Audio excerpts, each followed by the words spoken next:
Hey there, in today's Tech Bites, a last-minute warning to voters. You cannot vote by text. Fake ads have been popping up on social media, encouraging Hillary Clinton supporters to simply text in their vote to save time. There are several versions of those ads targeting minorities. So again, you cannot vote by text. But what you can do is take a so-called ballot selfie, at least in a fair number of states. Check the map. If your state is in purple, put that camera down. Those are states where no selfies are allowed in the voting booth.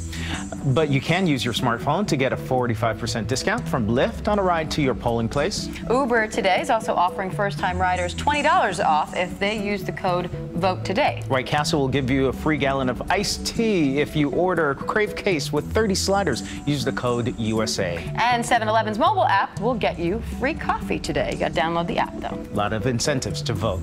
Those are your Tech Bites.